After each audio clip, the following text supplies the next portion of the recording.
Hey, it's Dave from CheapWineFinder.com. And today we have another wine, a Costco wine again, a French Costco wine again. And I don't know why I do it to myself because I can never pronounce any of the French words. But here we go. This is a $12.99 Chinon from the Loire Valley in France. And let me grab the bottle so I can butcher it properly. The name is Domaine Angelliaume, maybe, Chinon. And the name of this thing is Domaine des Felices, which actually that I can translate.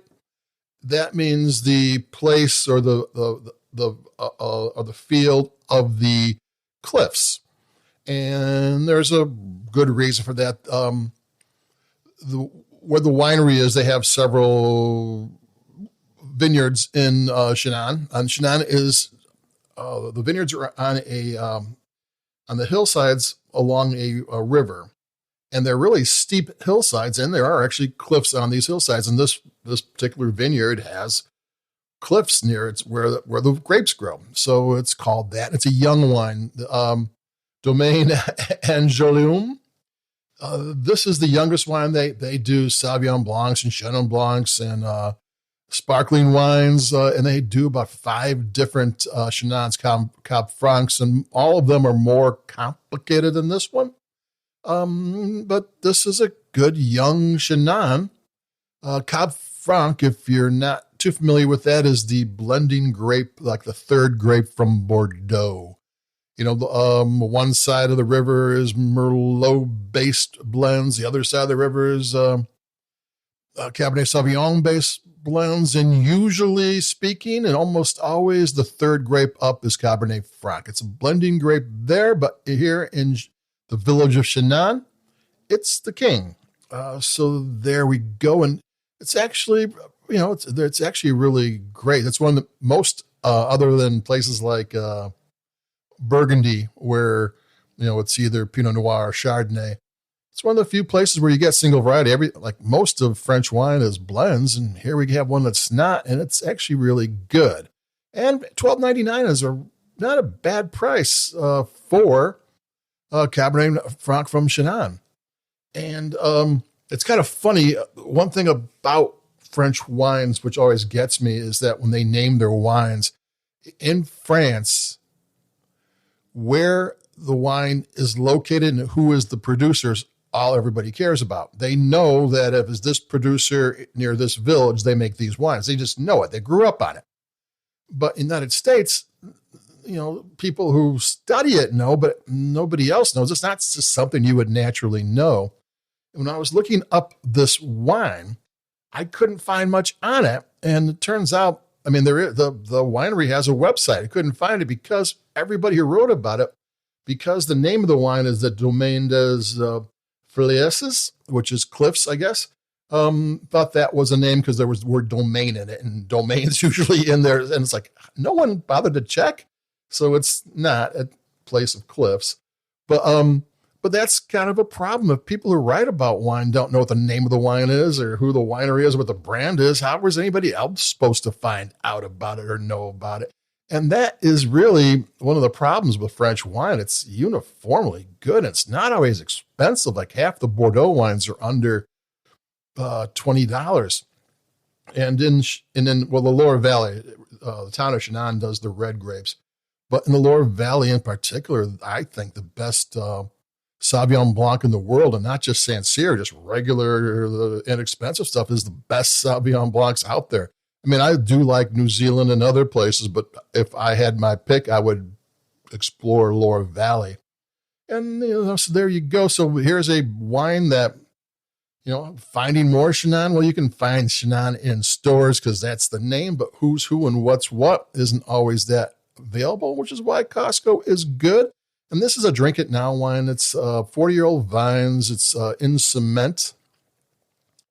The reason they ferment it and age it in cement vats is because the cement vats are thick enough that the temperature changes are slower to act on the wine, and like the climate, even like humidity is, and it's lined so you can't have the cement leach into the wine.